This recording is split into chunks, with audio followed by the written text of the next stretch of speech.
By July of that year, I was on life support. I was placed in a medical coma that I didn't awaken from for 38 days, placed on a vent. I couldn't sit up. I couldn't do anything. I had an estate plan. I had management in place. My businesses continued to run. He and his brother are the executors of my estate. You never know. So people come in, they might be in their 80s, 70s, or 80s. Well, we're not sick. We're doing okay. And then I'm like, so do I look healthy? And they're like, yeah, you do. And then I said I almost died in 21. I was on life support, multiple life support machines. They're like, okay, we need to do our pre-need plan right now. Don't waste any time. Yeah. Welcome to In Good Company, Elder Care in Your Backyard. Today, we're joined by Dr. Ruth Ann Wood-Humiston and Gabe Humiston from Walnut Lawn Funeral Home in Springfield, Missouri. Dr. Ruth Ann is a second-generation owner and licensed funeral director for over 35 years of experience, carrying on her family's legacy of tender moments, tender care. Her son, Gabe, Walnut Lawn's general manager, represents the third generation in the family business. Together, they continue a long-standing tradition of compassion, professionalism, and family-centered service. Welcome to our podcast. Thank you. Thank you for having us. We're so glad you're here, Ruth Ann and Gabe. Today we're here to plan my funeral. We're going to go through the whole thing. No, just kidding. But we do want to kind of dig in because I think it's a little mysterious for some people, and we just want to kind of dispel some of that mystery. Let them know that planning a funeral can actually, especially planning it in advance, could be more about living than death in some ways for some people. And I kind of believe in that. We talk about hospice a lot on the show. And I'm a great believer that the more you face those things and talk about them, talk about what your wishes are, and in all aspects, whether that's medical wishes or, everything else that comes with, powers of attorney and estate planning and that sort of thing. And funerals would fall into that same category. That the more you talk about that, the more you pre-plan, it takes stress away from family. And it also helps you realize that life's short and if you better get to it and enjoy it as much as you can, and that's the way I take it at least. So I don't know how unusual this situation is, but you being a second generation and Gabe, you being the third generation coming in, how unusual is it for this setup in today's world? Actually, it's pretty common in the funeral business for families to step in and take over. And actually, I'm an educator by trade. Okay. So I grew up in the business. And then when I was 18, I moved out. So I've actually had over more than 35 years, actually about 57. Wow. So Fair enough. I learned how to walk, dusting caskets. I learned how to drive, putting the cars around because we had a large parking lot. Just some of those things, and help my dad and mom and dad assist with funerals starting at 14. So wow. But educator by trade. But about 12 years ago, they needed to retire, and so I stepped in to allow them to do that.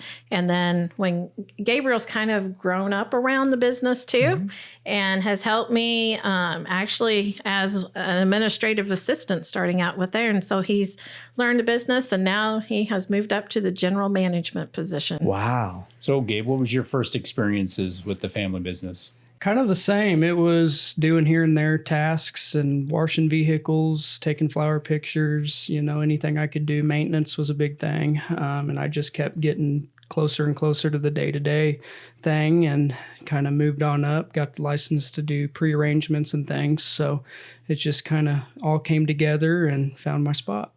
That's awesome. So what are the biggest myths around what people are surprised about the funeral business? We're not scary.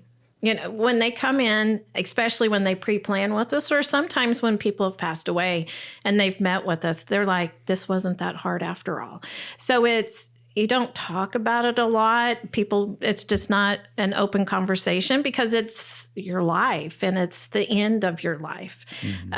So you have hospice, and then, after hospice, when they pass away, then we kind of take over. But even with pre-need planning, I like to tell people, and we get it out on social media and all that, we're not scary. come in, have a bottle of water, cup of coffee, if that's what you want, and just talk to us. What you want to do to celebrate your life. And we all have, it's a short amount of time, but we have a whole life that we need to celebrate and everything too. And those services are for the living as well. So we have heard people say and regret not doing funerals and services for their loved ones and to celebrate them. Mm-hmm. So that is very, very important in our opinion. We're in the business, but we have seen people come to terms with that loss. So right. So you're speaking about closure. Yes. And you have to, people deal with that closure in a lot of different ways. What are ways that you help people walk through that, since it's so unique to each person? We personalize the services. So one of the first things that we go in, of course, the introductions, getting to know people, just seeing who they are and getting to know them that way and who their loved one is. And then we move into, how do we celebrate your loved one? How do you see that happening? And we help guide people. And being an educator, I educate people too. And just put information out there, because a lot of people don't understand. They think they might, but you can compare it to like a wedding. If you've ever planned a wedding, it takes a while. Well, with funeral services, usually it could be 2 to 3 days. It could be 6 weeks or so, just depending if they're cremated or traditional burial. But we have the experience and to get it all together. The vendors, the services, military honors, just whatever. That's what we do. So we help people lead them. So we have unique services. I had a family come to me. They had a little one pass away. We did a birthday party to heaven for the little one. Wow. And the older sister, wasn't very old, but she remembers that. So when she comes by our place, she always tells her mom and dad, that's where we had the birthday party to heaven for my brother. Oh, so it's just, that was just very, very unique. They brought in balloons and celebrated the little one, and he went to heaven. Oh, that's super sweet. So jumping back, how did this all begin? What's kind of the origin story for Walnut Lawn? For our family? Mm-hmm. So I grew up in Hartville, which is about an hour east of here. Very small town. My dad grew up there too, but he started helping the local funeral home owner, like mowing the yard, and then mowing the yard. He said, come and come and wash the vehicles, come dressed up, help us, just different ways. So my dad was first generation in the funeral business, just very interested. He moved on to Springfield, went and completed his prerequisites at Southwest Missouri State at that time, and then became an ambulance driver. Oh, wow. While he was going through school. And that's where he met my mom, who was going to nursing school at St. John's back then. Yeah. And so they got together, got married, and then he went to school in Dallas.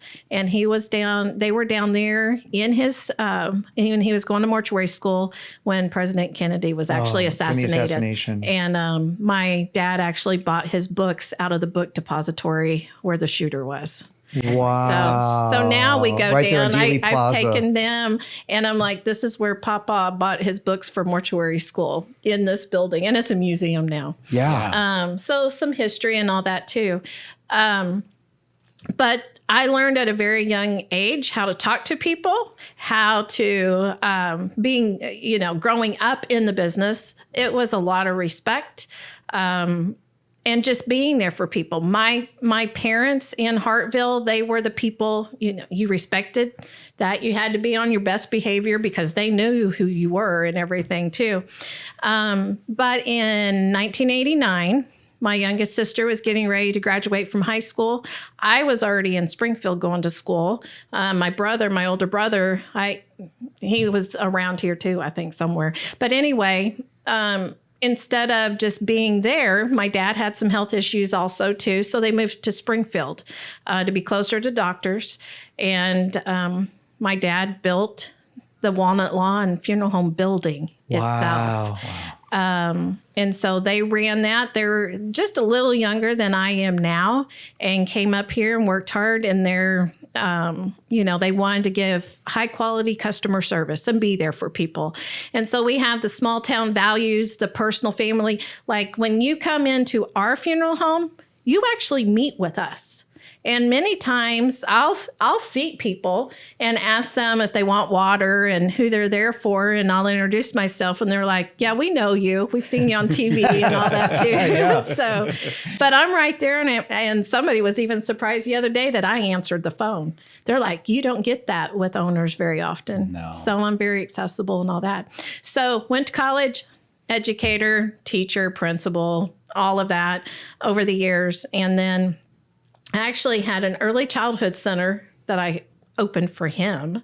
I didn't have his younger brother then at the time. So I was doing that, but my parents needed us to step in. And it was about 12 years ago that we did that. And then I just brought him along. Actually, someone that worked for me at the time, he said, what about Gabriel coming in and I'll work with him and teach him how to sell pre-needs. And so it's been that way ever since. So he's our lead pre-need person at the funeral home. Wow. That's awesome. I want to hear a sales pitch here just a second, but I want to stay on the family tradition part of this. And you said access to ownership is really challenging. A lot of people don't get to experience that, which I think is extremely unique. You did mention that family funeral business is really common. But one of the things that I've heard, and I don't know if this is true or not, but I've heard that a lot of these family businesses are starting to sell out to other companies, bigger companies. Have you heard that? There has been some sellout, and that's kind of happened in Springfield. Just to be honest, corporations have a difficult time doing business in Springfield. So there is one corporately owned, well, they own a funeral home and some cemeteries in Springfield. They use the family name and they have, service the pre-needs and all that family had done before. And so there's been some consolidation and all that. But one of the largest corporations in the United States has tried to come to Springfield, and they're no longer in Springfield. Yeah. So what are the challenges? Why do you think it doesn't work for big corporations? Probably the family aspect. I mean, we live here. Springfield was actually like our second home anyway, because we always came up for the doctors and everything. But I raised them in Republic. He graduated from Republic High School. He's gone to college. So is his younger brother that takes care of Cherish Pets. So we're part of the community. We're here. Right. And some of those corporate employees, yeah, they're here too, but the buck stops with me. So people can get a hold of me if there's a question or whatever. Plus, I'm right there. This is my business and my reputation. Yeah. So you don't get that too much with corporate. No, we see it in the healthcare business a lot. As a matter of fact, we're one of the few left that do home health, hospice, and home care that aren't owned by some outside entity. And that's one of the things that we like to zero in on, especially on this podcast, is how local ownership makes a big difference. And, we get somebody reaching out to us pretty much on a weekly basis interested in trying to buy us out. But I know what that means. There's a lot of things that will change once that happens. Have you noticed the same thing? Have you had companies reaching out to you on a regular basis? We have. Yeah. We have.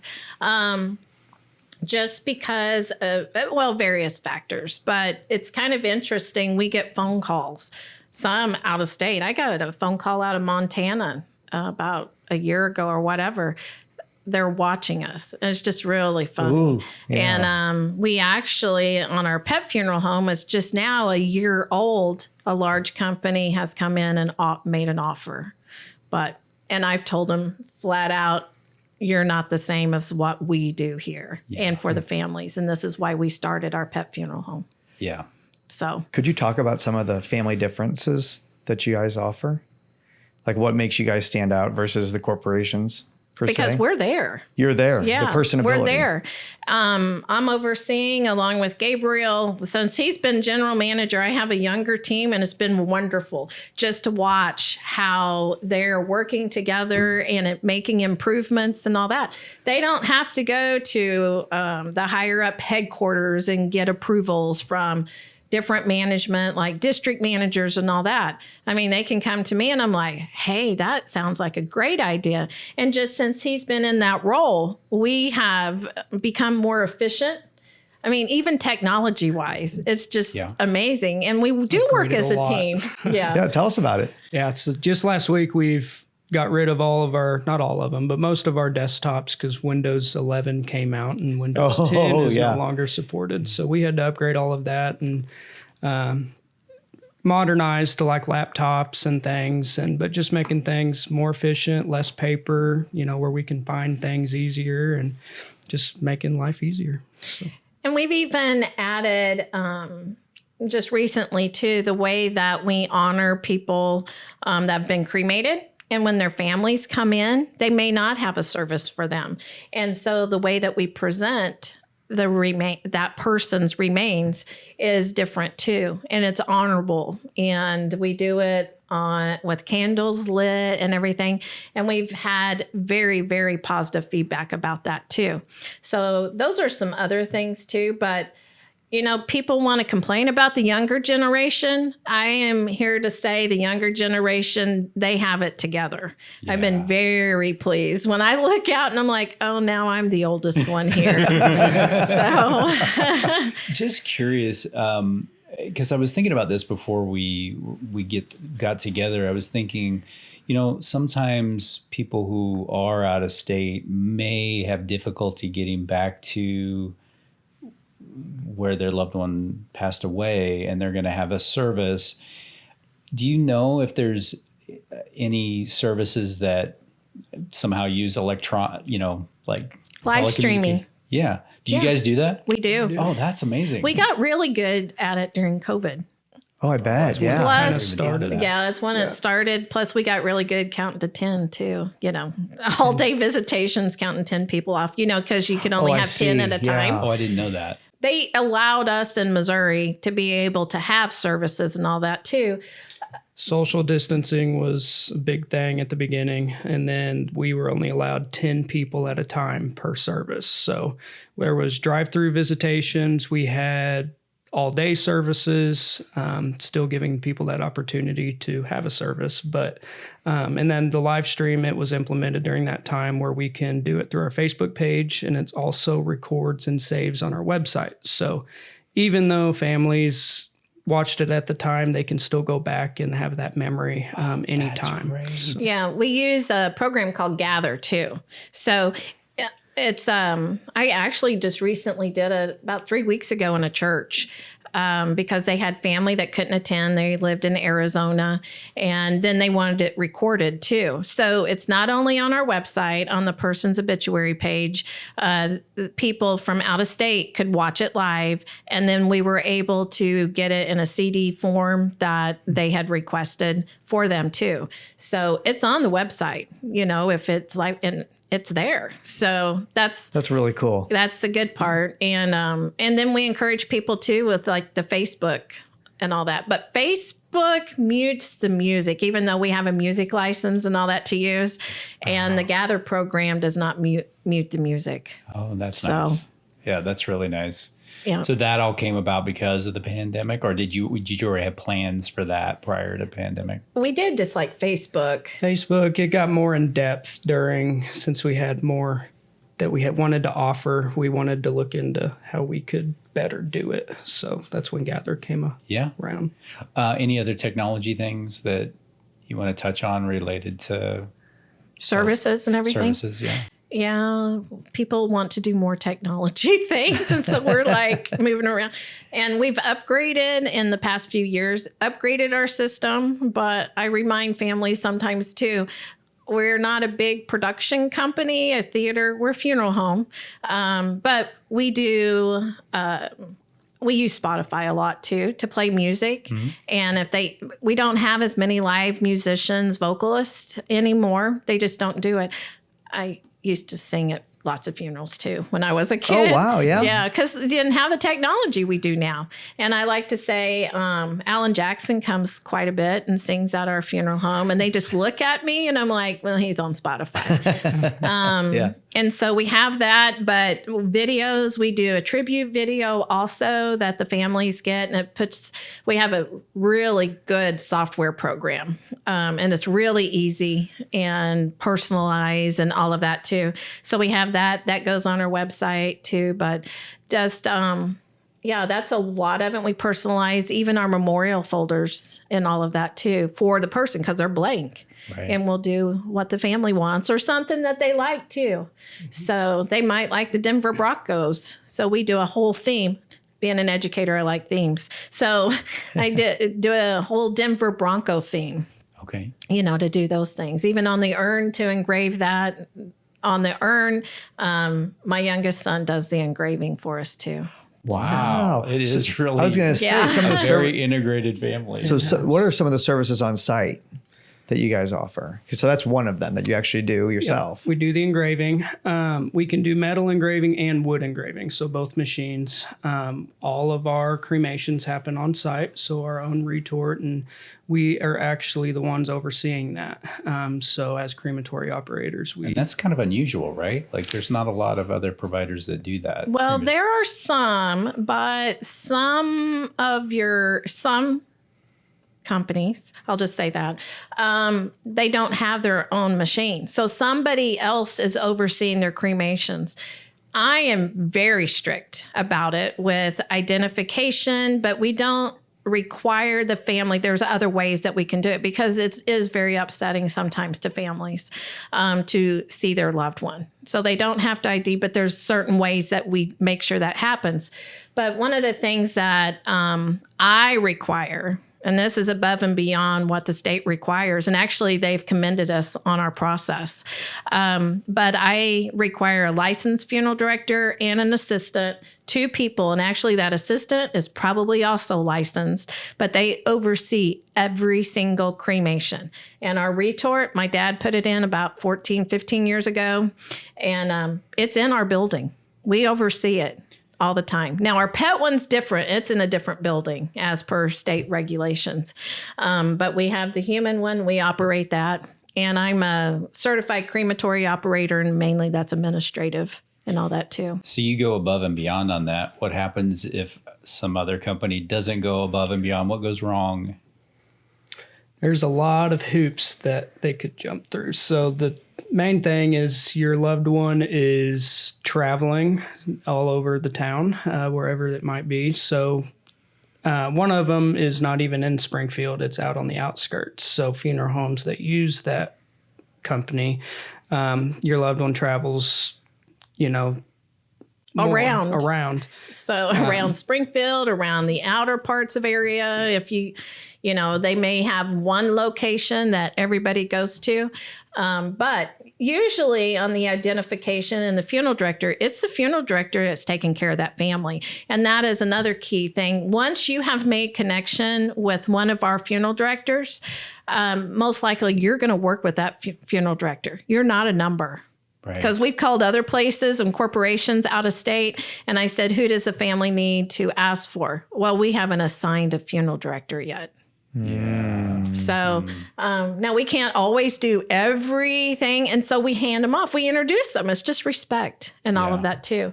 But yeah, other people are doing those cremations. That business owner is not overseeing that. Yeah. So I'm right there. If there's an issue with that retort, he either goes back, I go back, I can monitor it.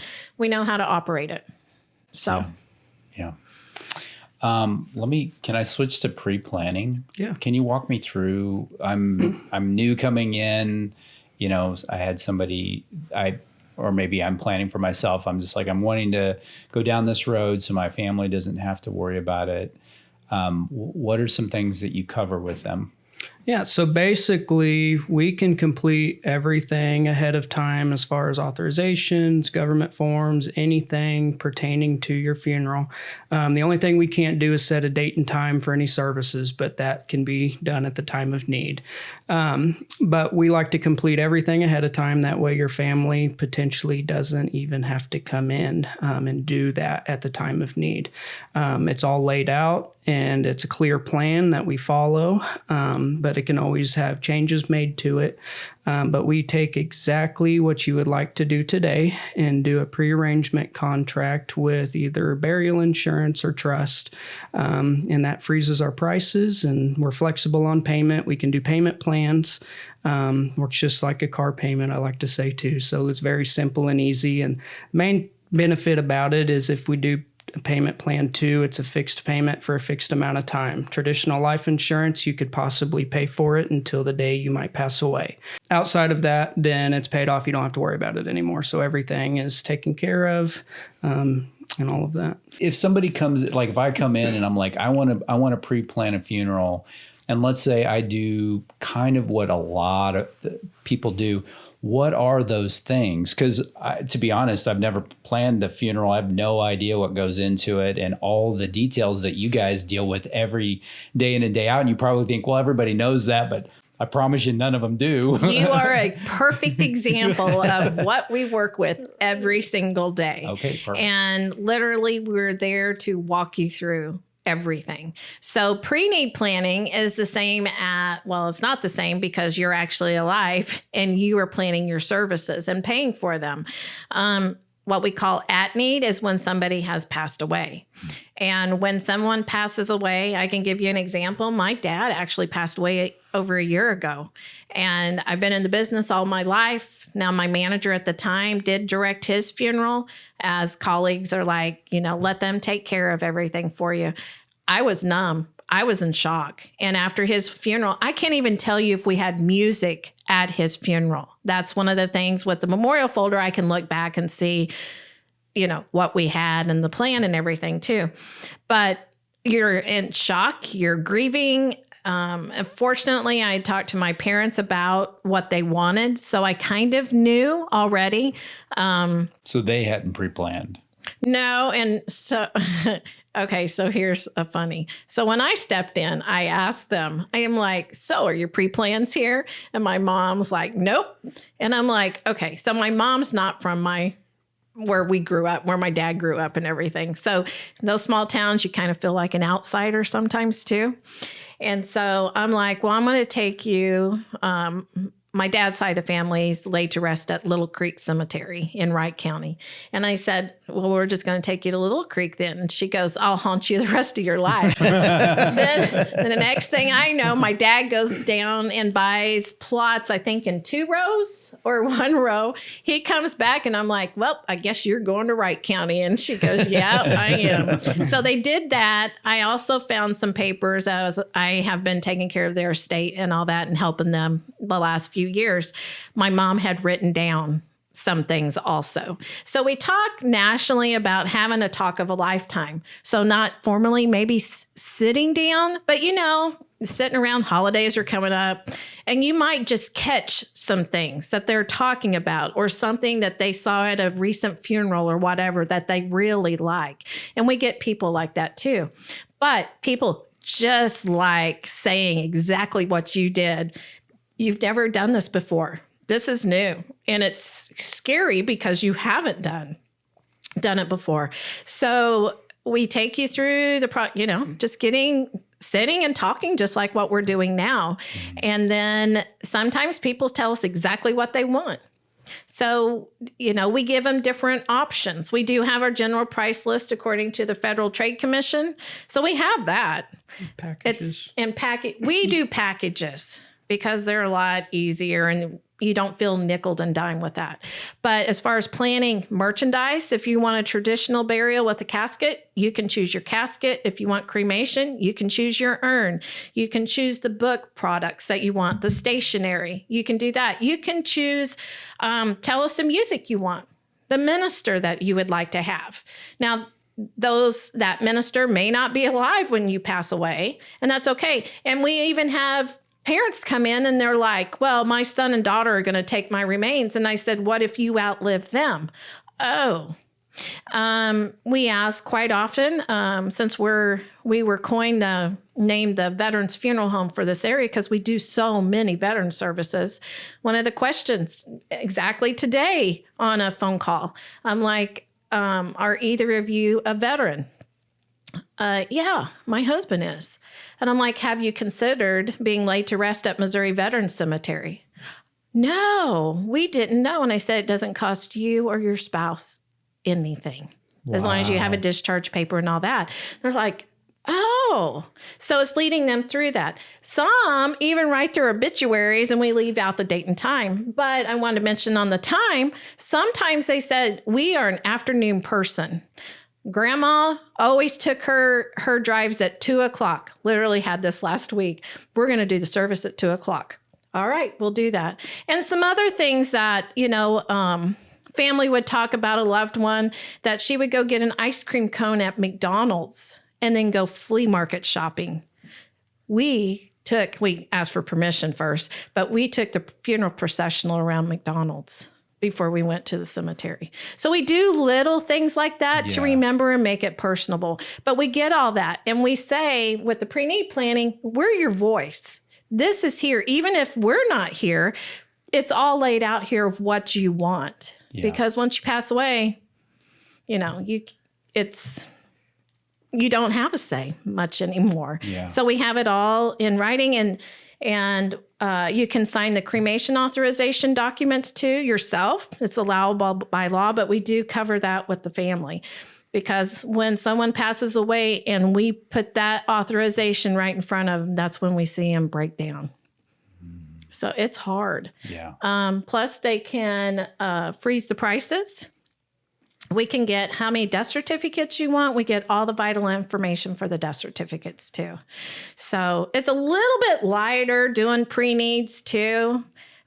People might be a little nervous, but once we're done, they're smiling, go, you made this easy. And ultimately, I guess for me, I don't know if he gets it. He might get the older ladies pinching his cheeks. But, we've done a good job when we get hugs. Yeah. And handshakes. The hugs and all that have come back now from COVID. Yeah. So, and we're honored to be there for people. It's very personal, isn't it? It is. It is. And we even have a program after, especially for people who've lost their loved ones. We have a Live Well program.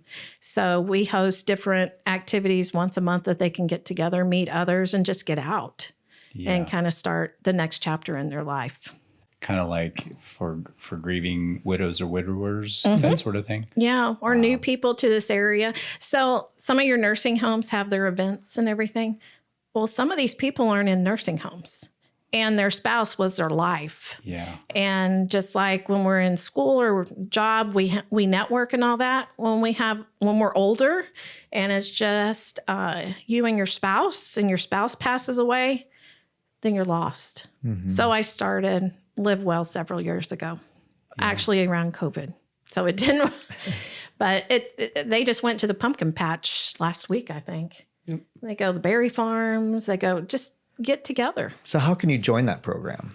It's free. You can just, there is a form on our website and submit it. And we have a Facebook page and we send out emails telling about the next activity. So it's 55 and over, Live Well, Silver and Gold Club. That's cool.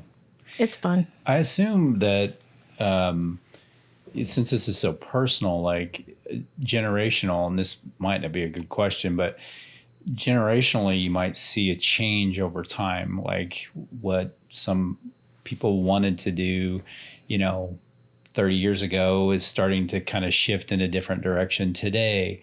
Have you noticed any changes? You want to talk on that one? No, you're older. I'm older. Wiser. Oh, wiser. So growing up, they did primarily traditional services. Cremation was very, very rare.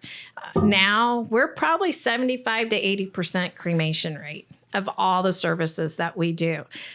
But I'm finding now the pendulum is kind of moving back a little bit, that we are including services. So even though they choose cremation as the final disposition, people are wanting services. They still want to celebrate that person, and that's very important. So like my mom is totally against cremation. She wouldn't even write the check to pay for the machine that my dad got. She goes, nope. And she's never even been around to the front. She'll just stop.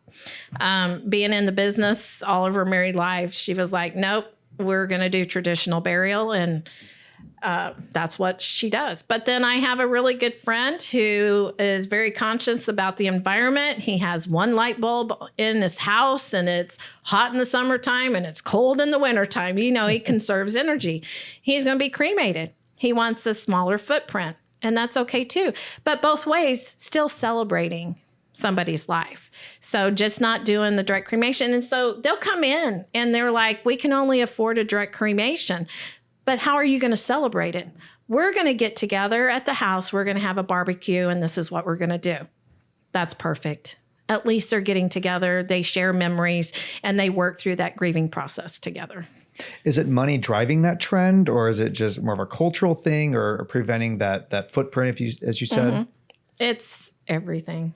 Okay. Yeah, it's almost everything. Because even if somebody is totally against cremation, they don't have a lot of money or whatever, we help them find that money too, and do crowdfunding just through the funeral home and all that. But we'll work with them. And we have burial packages that don't cost as much. And we can give them options for cemeteries that don't cost as much either. Okay, that's interesting. So can you speak to kind of the range of cost? Just if you had somebody who doesn't have any money to somebody who's doing quite well, like for your business, like what's the range typically been? Well, and this is the importance of pre-planning, because I actually walked into a home, the floor was falling through, and I'm like, and this has been several years ago, the house was, it's an older house. And I'm like, probably, they might not have as much money. She pre-planned, and she had a life insurance policy. Wow. And she had a full traditional burial. So she thought about that. And when people, they might say, well, we're only on Social Security. What can we do? Come in. We work with all of that. So even though we might have a package price, and this is going back to how my mom and dad always did business, we'll work with you. So we understand. We know that this is a calling, a higher calling for us to be in this. So it's our ministry too. And we're there for people. So it ranges, and it just depends. And it depends on what kind of services. So you might find a less expensive cremation place, but you're not going to see your loved one. So if you want everybody to get together and see your loved one, it's not going to happen, because that's not what they do. Right. So there are different types of services, and we're a full service funeral home. Well, I think you just described one of the very important points of why ownership matters, and why local family ownership really matters. So when you said that somebody who's on Social Security and you could have them in and work with them, what do you mean by that? Like, what are some of the avenues of somebody's, let's say they're in their 50s and they're like, okay, we're going to pre-plan this. We're on a very fixed income. Like, what are our options? And we'll talk about that. What's your budget? Okay. What can you do? Okay. And we can do plans that are specific for that budget. So if you can only pay so much down or so much at a time, we can have a plan where at least you have something in there if something were to happen. It can be used for funeral expense. So kind of it's what you can afford, and a glorified savings account, honestly. But it's just something for protection to have there. But with payment plans too, we can stretch out pre-need payments up to like 10 years. So it will make it very affordable on a monthly basis for people to do that. So. And that's unique with us. We primarily use burial insurance, and there are insurance protections. It is different than regular term life or whole life insurance, because term life and whole life policies, things that you see on TV, you're paying for that the rest of your life. Gotcha. So if you go into the nursing home and you quit paying on that, if it's term life, you're done. You don't get any of that money back. Plus, it has to be 2 years in force. You can't just take it out 6 months ago and think, for grandma that it's going to pay. Nope, you're going to get your premiums back. Wow. And that's hard for people to understand. With our burial insurance, we're the provider. The company that we use was actually started by funeral directors. And so there's the insurance component. I had a lady, I think her payment was $25. Wow. She made one payment. She actually got COVID, and it was in the contestable period, of course, because they do have a contestable period as well. They got her medical records, found out she didn't have COVID when she took that out, and they paid it off. Wow. They paid it off. So that's your insurance protection. You can make one payment and unfortunately have a car accident. They'll pay it in full. Your family doesn't have to come up with it. The other positive about it, if you decide to move to Florida, you need to be closer to your kids. Now, I will say we can still take care of people who move too. And I'll talk about that in a second. Okay. But if you want to move, that policy, 100% of that and all the growth goes. These funeral homes that do trust only, they get to keep a certain percentage, like about 15%, and they get to keep all the growth, all of it. We can't do that with burial insurance. Mm-hmm. And so that is really hard. We actually had a family from out of town. Grandma did pass away in a hospital in Springfield. Her pre-need was actually out of Joplin. And the Joplin people told them to get a local funeral home and that they are keeping 15% in all the growth. I didn't like how the conversation was going with my manager, with the family and what they were telling her. And I said, I don't care how much money is in that pre-need. I'm doing it for whatever's there. And so I called the funeral home. And I said, so money, do you have it in Missouri Funeral Trust or you have your own trust? Oh, no, it's a homesteader's burial insurance policy.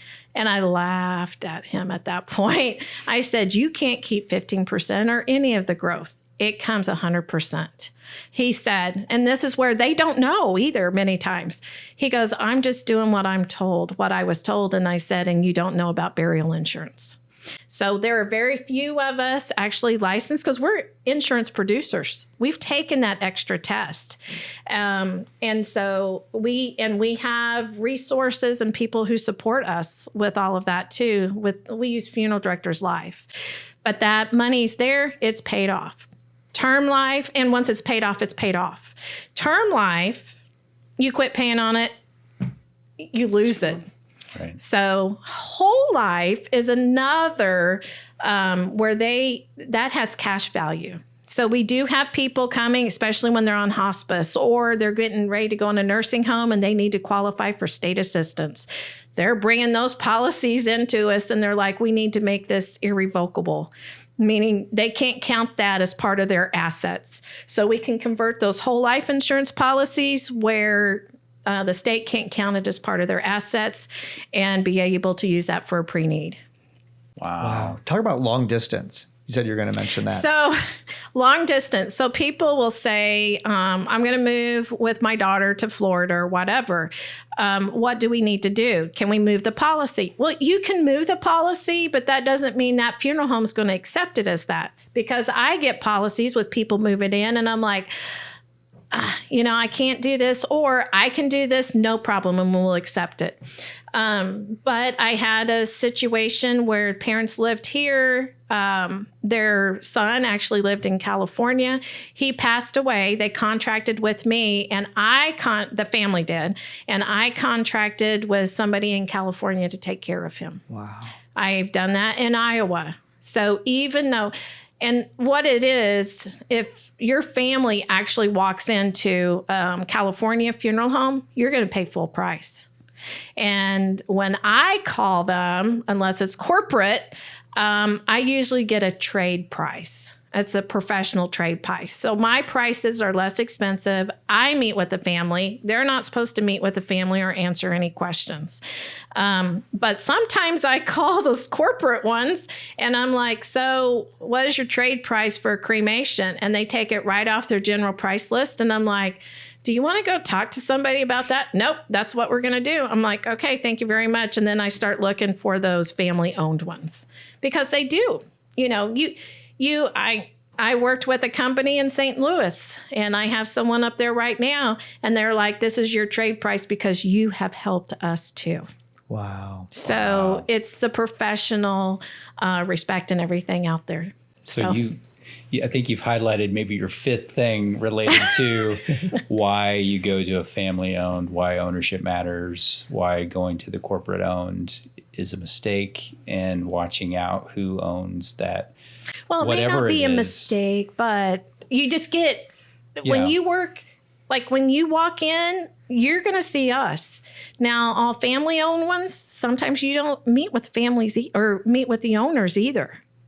So, but we actually work in it every single day. Like if there's a call in the middle of the night, you're getting me this week, you know, returning the call back to you in the middle of the night. Well, one of the things, I mean, we talk about this just in our own business all the time because we're like, my wife and I have worked here and had this business for 15 years now. We run into people who have been on our home health or hospice or home care, recognize us, and we take it personal. We really do. We take it very personal if somebody has a bad experience, you know. So it makes a difference. It really does. It is about self-respect. It is about taking pride in your work and that sort of thing.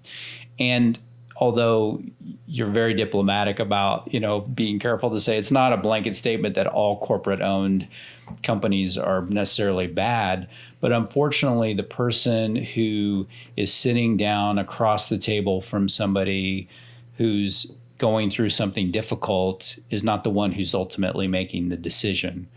And that's where I think we dehumanize some of these companies and they become too much business, too much about profit, not as much about people. And that's why we're enjoying this conversation so much, I think, because you really have highlighted some things. Let me circle back because you gave a nice warning by saying, look out for this, look out for that, look out for this. Let me put a bow on that by asking a simple question. If you were to advise somebody the best way to insure with insurance, what is the best route for them to go, in your opinion? Burial insurance. Burial insurance, we have to be you have to be connected with a funeral home. So guaranteed. It gives you the flexibility of the payment plans. It's transferable. We could even add travel plans to it. So if you were traveling, something were to happen, we can ensure you get back here. So just a lot of flexibility with the burial insurance, and a lot of everything's guaranteed and protected for you. Because I can't freeze the prices for term or whole life. Right. Because the burial insurance is going to continue growing. So they invest that, it continues to grow. That's why we can freeze the prices. Now, I want to mention, because it recently came out about 6 to 8 weeks ago, about national prearranged services, because people are getting refund checks or whatever. And actually, we met with the lady that was on KY3. She came in and did her pre-need with us and worked with her through that process. Insurance companies now in the state of Missouri have to pay into a fund. And so when they do that, if that insurance company goes out of business, state of Missouri will step in and make sure your money that you've paid in is there. So that is one difference than when National Prearranged Services was actually operational in the Springfield area, St. Louis area.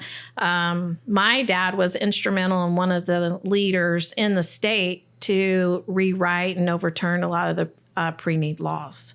So he did that in addition to, operating a funeral home and everything. But he saw a problem And he worked with many leaders out of Jefferson City and got new laws. And it's pretty strict with the pre-need laws in the state of Missouri. So your money's protected. That's really good. So if somebody came in to, let's say, a funeral home and they're like, I need burial insurance, are there any other questions they need to ask to make sure they're actually getting the right insurance? Because they're not being said, oh, yeah, this is burial insurance, but they're getting something different? Well, it should be on the contracts like what we have. It actually says where that money's going. So if we use Missouri Funeral Trust if we need to.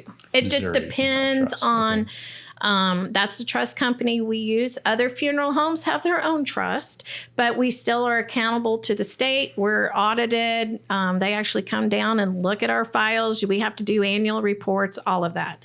But we use Missouri Funeral Trust if we need to. If somebody are like, well, I've heard about the insurance, I don't want insurance. Okay.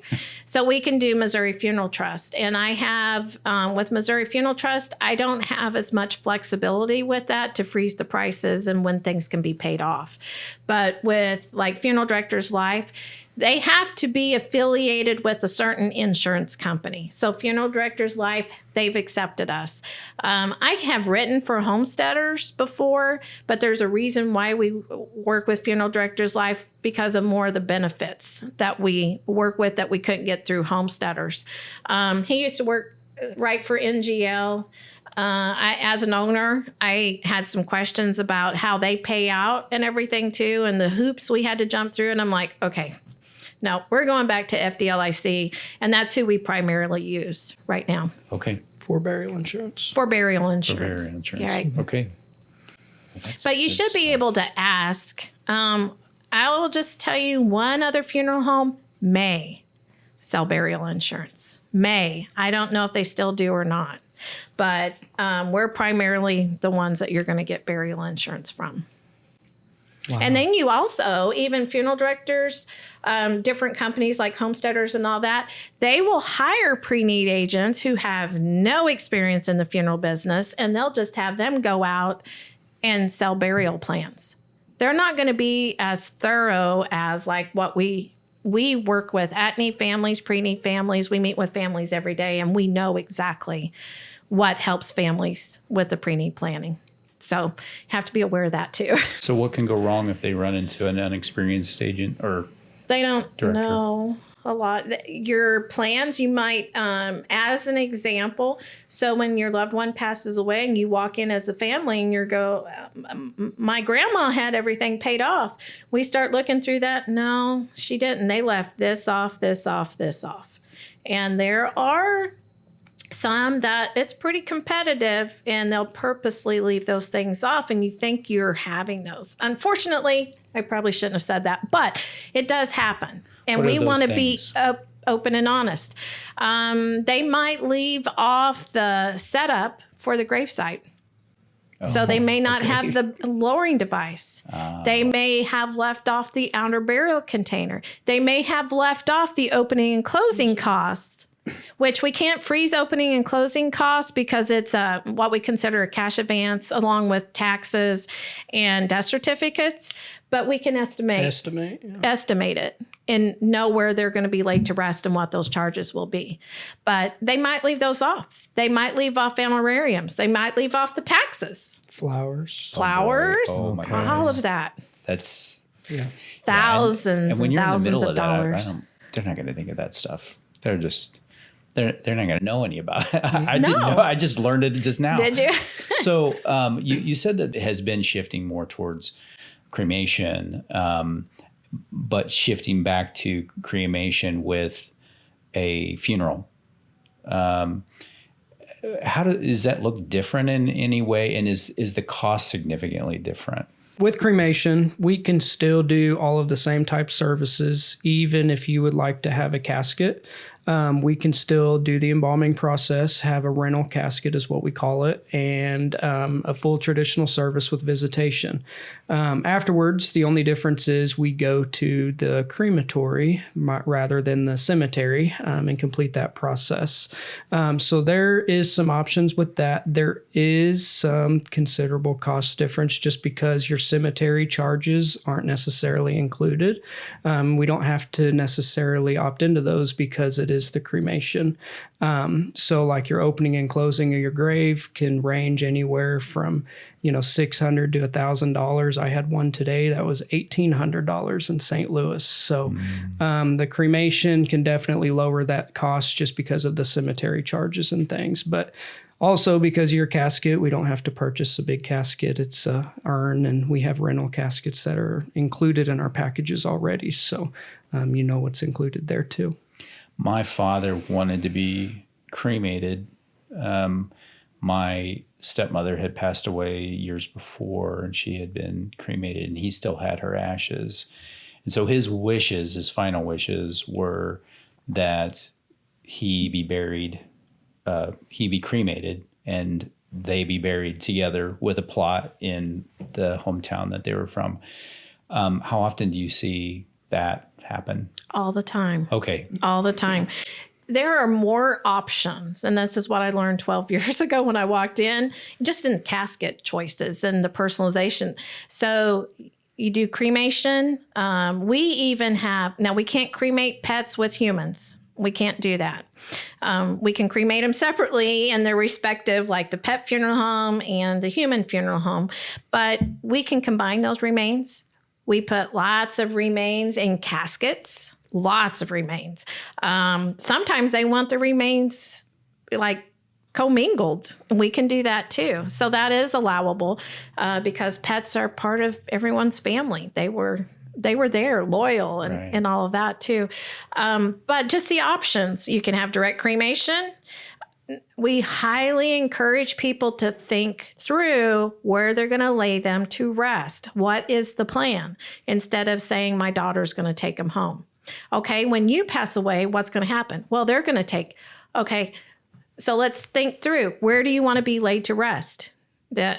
Just wherever, and so we help them think through this because sometimes those remains, which has happened, they've been left in rental houses, and we get calls from Fulton Police Department that your label is on this set of remains. Can you find the family?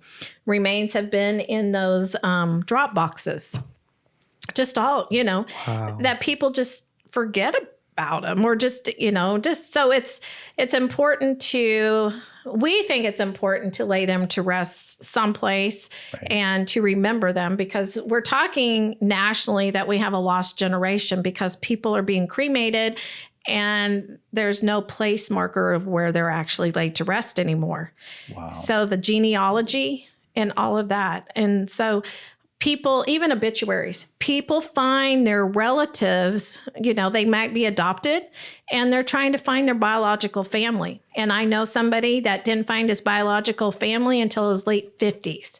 He looked at obituaries. He tracked them through that with Ancestry.com, the obituaries, and there's Find a Grave to find where people are laid to rest. Yeah. So that's, and the argument nationwide is we're losing a generation.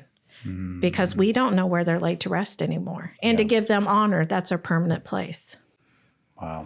But just so many options. Just like Gabriel said, we could do a traditional service, cremation afterwards. We can do a family viewing. We can do witness cremations. We can do a full service. We can do visitations. We can just do a memorial service. We can even do green burials. So What's a green burial? So a green burial pretty much is that the person is not embalmed. And depending on their religion, they may be just wrapped in a shroud. We have an actual large casket. And so it'd be placed directly on the ground. And the thought is that they'll go back to the earth. Okay. The only problem is most of these cemeteries require an auto burial container because they bring in the heavy equipment. And if they just have a green burial, that grave is going to start collapsing in over time. Okay. And if they bring in that big equipment to dig a grave for somebody else, then that's dangerous too. So what they would do in that case is we flip the concrete liner. And so we have the concrete liner, but the person is actually next to the ground. Wow. So, and that they'll go back to the ground. There are some green burial places I've heard now around St. Louis, but the one that we were using here after we did one of those burials are like, we're requiring outer burial containers now. Yeah. So, but there are other options besides cremation and, ultimately it would be cremation, but people can donate their body to science. Of course, they can be donors too. So if you pass away in a hospital, you're going through the donation process to see if you qualify. And if you qualify, they're going to reach out to your family for permission. There's even a criminal farm, a research farm, and one's in Tennessee, I believe. And they accept people who have passed away, and it helps study crime. So they'll put them in different situations and see how the decomposition process, and they'll track the timing and everything else. So they're doing research. It's a body farm. It's called a body farm. So there's that. Yeah, I never heard of that myself. Yeah, I hadn't either. And I had a young lady that worked for me that knew about it. And then you can look it up. It's pretty interesting. So that's where they do the research to see how long you've been gone. Because right now, if you pass away and somebody finds you in your home, the time of death is when you're found. And people will call us and okay, but when did they die? Mm-hmm. We can't tell you. Because we don't know. It would be the coroner or a medical examiner. And they might have their ways. There are certain ways you can kind of tell how long someone's been gone. And it depends if the heat's on in the house or it's summertime and the AC's not on. There's just different things. Yeah. So. Boy, this is not an area I thought we were going to go in this podcast at all. Well, Surprise! If you do body donation, we like to use the osteopathic school in Kirksville because it's less expensive for the families. Transportation, they have a program they transport. If you choose St. Louis or MU, you have to pay for transportation to do that. And then they cremate your body afterwards. And in some cases, some schools will send the remains back, and Kirksville will. The other ones, they just place you in a communal garden.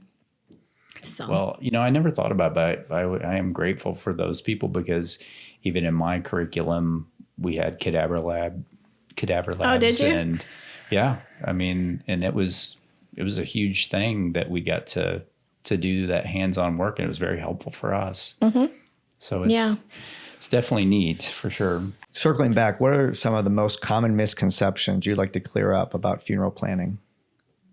That it's difficult and that we're scary. So we're actually, try to make it as easy as possible, and we laugh and carry on in the arrangement meetings. And I respectfully. Yes. Yeah. But like to see happy, smiling faces rather than at the time of need having to go through that process. So makes it easier definitely at the time of need. And we do try to make it as easy as possible. So. And I will note about what he said. We tell people it's okay to share stories and laugh. It's okay. And that's part of the healing process and remembering them. Yes, we do miss them and they go through those grief stages, but it's because they're like, oh, we laughed. It's okay. You're remembering those good times and those good memories. And that's healing for you too. Yeah. But the pre-need, because people, they're coming in. It's like, I don't know if you ever did it in school where you kind of had to write like an obituary about your life and everything. And you're like, okay, this is really kind of morbid. But that's what adults, are coming in and they're planning what they're going to do for their final disposition. What do you want? Right. So right. I know what my mom wants.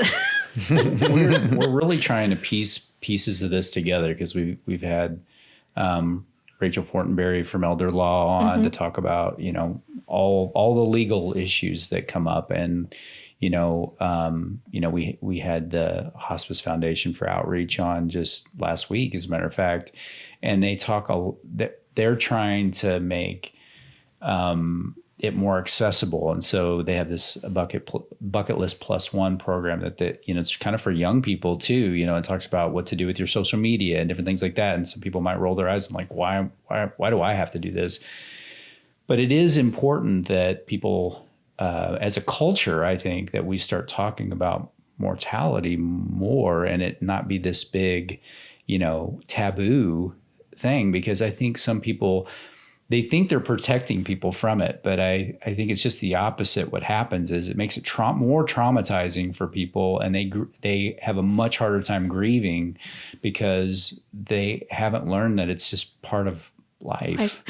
If you don't plan, we have seen people come in, there is not a plan.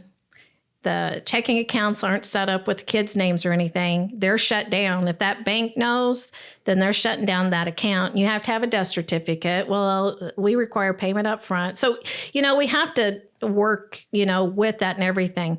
But I can give you a personal example. So in 2021, I thought I was fine except for a hurt shoulder.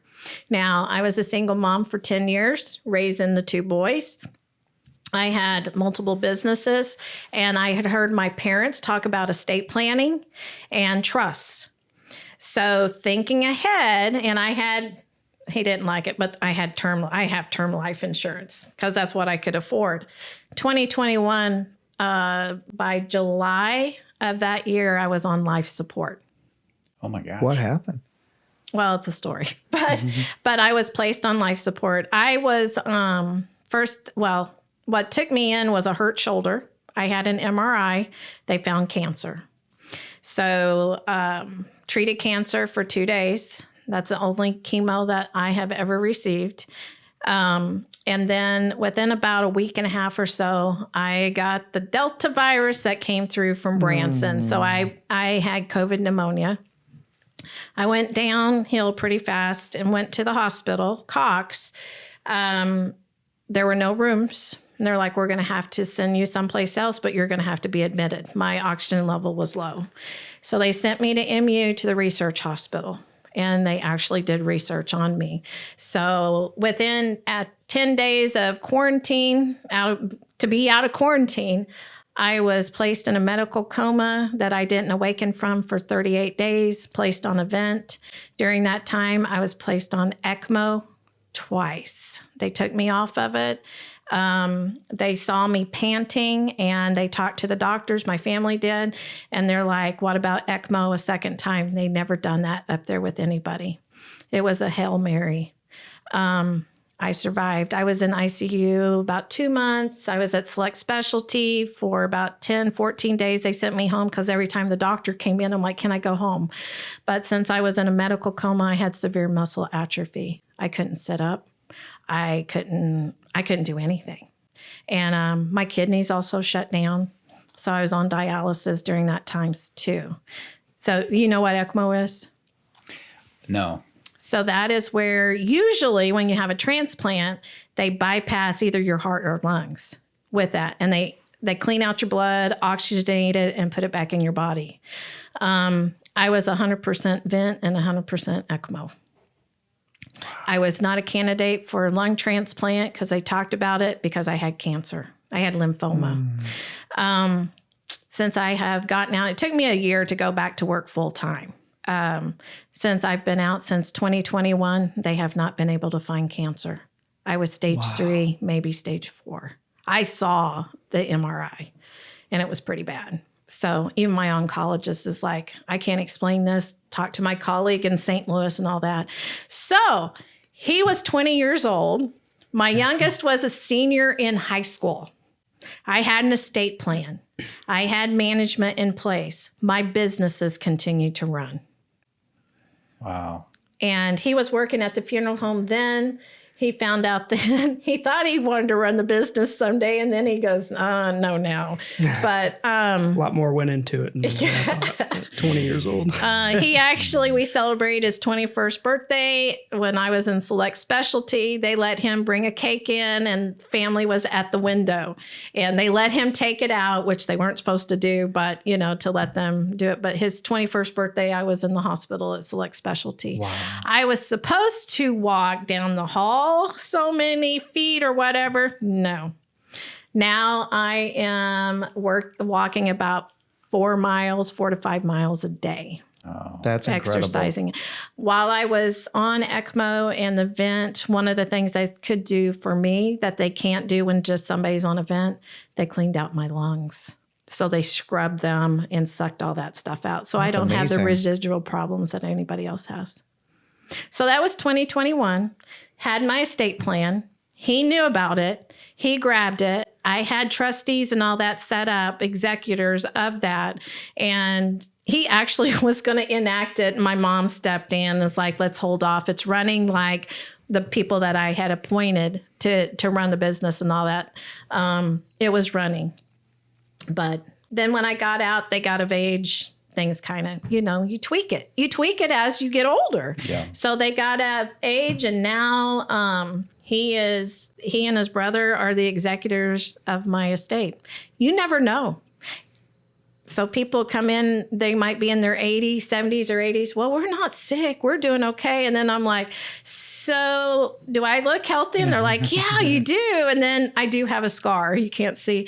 And I said I almost died in 21. I was on life support, multiple life support machines. They're like, okay, we need to do our pre-need plan right now. Don't waste any time. Yeah. No. So Ruth Ann. That is amazing. well, thank you. There is a lot of divine intervention. There's more to it. We've drafted a book. It's not published yet.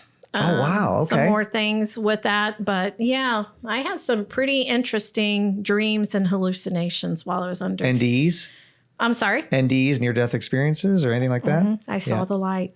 Wow. Yeah, I saw the light over here. My childhood Baptist minister was looking at me over here off a balcony. I laid him to rest a year before. I had just taken care of his wife. I could barely see her, but she was there. They weren't saying anything. So I'm having this conversation to myself in my head, because when you're in a coma, you can hear. And I do have memories and all that too. But I looked at that light and I'm like, if I go through that light, I can't come back through. And then the pictures of the boys and things that we were doing at the time flooded my mind. So hospice people have said I was pretty close. And I'm like, I'm not ready yet. I have more work to do. And I ended up in a pool of water swimming as hard as I could. Wow. So, and as far as being in a coma, they opened my eyes. You know how they check your eyes and all that? I didn't have peripheral vision. But I remember it looked like I was in a glass globe in rehab. But I could describe the people that were in the room. So even though you're in that, they had me in a medical coma, then they couldn't awaken me safely. So he likes to say they had the brain thing on me. And whenever he was around, it spiked up more. Every time I was around, it spiked. So as the child of somebody who has a plan in place, how much of a relief of that piece of it was that? Knowing that there was a plan, if something were to happen, that we could follow was definitely valuable. I mean, it was a peace of mind knowing we had that and we could take care of other things at that time that needed to be taken care of. But just having that, feeling that, everything's going to be okay in the end, it was a big peace of mind knowing that. So, yeah. And you have those plans, and I'm sure you've talked about it. If you had elder law here, then you don't have to go through probate, because that's a mess. Yeah. And I see people that go through that. When you have the estate plan and trust, it's easier. And while I was in a coma for 38 days, in the hospital for 2 months, I mean, they wanted to take my phone away from me, and that's the only time they could, when I was in a coma. But because I've had my phone all the time, I was even like talking to people from my hospital bed and FaceTiming them to make sure they got it all and everything. Yeah, and doing work. They're like, we really need to take that away from you. No, I need to work. But they had that plan. And I have attorneys, I have trustees, but my employees and the bills they were paid. So business ran without me. So that was the busiest year we've ever been. And I said, well, I had a great vacation, because in my mind, I had some great drugs and I was having fun. In the meantime, we were at the height of COVID in the funeral business. And they didn't know if I was going to live or die. Very What an busy. incredible testimony. Well, and they said, they were having discussions with my family that said that if I lived, I might be in a nursing home all my life. I might be blind. Yeah, we're still friends, personal friends with the doctors and the nurses and all that too. And I've done some videos and all that, and what I went through, so they could share that with other medical people, especially during that time. That's amazing. Yeah. Not to give up and let things work. Give it time to work. Yeah. Wow. So, and I had great care. Everybody was positive. I swear there were angels that came and visited that were in like moon suits because it was COVID. One lady that did the IVs, by ultrasound or whatever, she had a moon suit on, and she came in and she said, you can survive. You can survive. This is what you asked for. You can live through this. When I couldn't walk, I couldn't even sit up. They'd sit me up for like a second, and I'm like, okay, I'm ready to go back down again.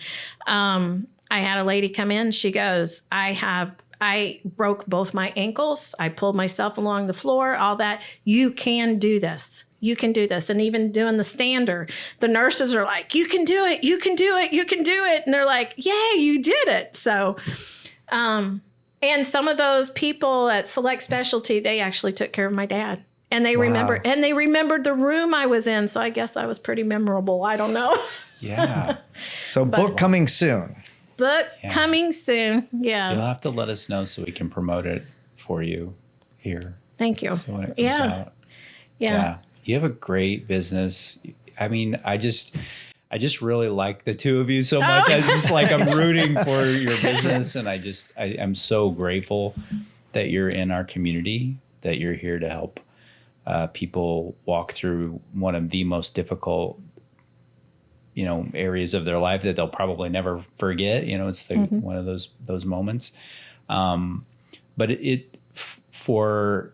for the people that we're trying to serve, the elder community, there's just a lot of pitfalls out there for them, and finding a place that they can trust, people they can trust, is really hard. And so we want to really celebrate the good guys, good gals in the area that take care of our people, because that's why we're here. We want to make sure that you guys are successful, and we want to contribute to that in any way we can. Well, and online, being an educator, there is a book on our website, and it's a bereavement pre-planning book, and it's very detailed and oriented. And my mom even said, after she read it, she goes, I feel like I've made funeral arrangements. But it talks about all sorts of things, and there's a pre-planning form in there too. They can also pre-plan online. They can call us. We've done plans online and Over the phone. Never even meet the people in person. No. Wow. Well, actually, I'm doing one right now, and the lady's in Cape Girardeau. Wow. So doing that for her. So technology's wonderful. But we really appreciate you having us on here. Yes, thank you. And talking about this. We covered so much. There's only one question I had, and I'm saving it for the very end. Cherish Pets. I know we kind of talked about it briefly. Yes. Tell us how that got started. So Cherish Pets Funeral Home and Crematory, it got started, well, I thought it was my idea. So then I shared it with my dad, and he goes, that was my idea. And I'm like, okay. So we started it because, one, we're animal owners too. So there are, well, each morning and afternoon when I'm walking 5 to 6 dogs. I'll just tell you. We have the area to do that. But it was started because, one, there are no standards or regulations for pet cremation or pet burials, except for like cemeteries. You're not supposed to do a pet burial in a human cemetery. You know, they have the separate ones and all that, except for the cremations. That's a little different when you put them in with the person in the casket. But it was started because these are our family members. I mean, we've had Missy dogs since they were kids. We had Buddy, that's another part of the story. He actually passed in 21. He had the same cancer I did. Oh my gosh. So that's in our book too, about animals maybe assuming our sickness and so we can live and they pass on. So he passed away. And so to celebrate them. So even whenever I was little, we had a cat pass away. We got a shoebox and we went and laid that cat next to a bush outside the funeral home, and we said a few words. And so they taught me, especially since I was little. And with them, they haven't had many animals pass away. But we, lately, some horses and Buddy passed away, and they laid them to rest. They were there. And some deer ones too, and Buddy and a horse, a mare that was our soul horse in a sense. She passed from boarding a foal, so she had some complications, and they're under a cherry blossom tree. So we always remember, especially every spring, what they're at. So we wanted to give honor and dignity to our pet family members, just like we do our humans. We have found overwhelmingly pet families grieve hard compared to the human families. It's hard. I did an interview just last week for a TV station, and the person, we took care of his dog, and he started in and he had to stop because it was so hard, for that to talk through it. But it's there. It's not just your animal passes away at the vet office. They take care of him, send him to a wholesale crematory place. They come back. You go to that vet office. They hand you a box. We don't do that. So even when we give those remains back to the families, just like we do on the human side, we light candles. They can spend a moment there. Everything that we do at Walnut Lawn, we do at Cherished Pets, except we don't embalm pets. But we can do burials. We do burials at home, too. So we have people to do that. We do large animal burials, but as far as large animal cremations, we're not set up to do that yet. We're retrofitted for that, and so it can be. But bankers kind of wanted to see what we did first before investing in that large retort and everything, too. So, but it is there. It's different. We're open Monday through Friday. We're regular office hours. People can just walk in 24/7. We're available. Just like on the human side, we can go to the vet offices. You just tell your vet that you want to use our funeral home, not their wholesale crematory place that they use. We have ID tracking. We have an e-commerce site. We have a portal that parents can go through and get messages and see where their pet is. So we know where they're at. They have a number, a QR code. And if you go on our Cherished Pets website, you'll see some of those pictures and everything as far as how we track them. But it's high quality. And when you call, you're going to get a live person, just like you do at Walnut Lawn Funeral Home. So that is much different, just servicing. I know when Buddy passed away, I was like, okay, at least I know grave diggers. Not everybody does. And actually, we were building a barn at the time, and there was an excavator out there, and the operator allowed him to dig the hole. And I have pictures of Michael and Gabriel laying Buddy to rest in there, too. So, and we could celebrate that. We just didn't throw Buddy away. Yeah. He's there. For those that want communal, we're setting up a communal, like they didn't want the remains back, but we're honoring those pets too by having a place at a cemetery. We're setting that up where those pets will be laid to rest there. People can still go and, and spend some time. there too. So they're just not thrown away either. What a great service. So it is, I did research all over the United States for about 6 to 8 years. Something interesting. So whenever we went to raise the sign, the Cherished Pets sign, we raised it the morning my dad passed away. We raised it 2 hours later, he passed away. So he was never able to step foot in there, but I showed him pictures, which he talked to all the hospice people about. It described the retort and everything, what it did. And then there's some things from his funeral that are there, like green plants, and then there's a stone there too. So he's he's there, his spirit's there.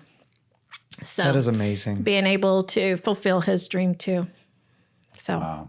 How can listeners reach you?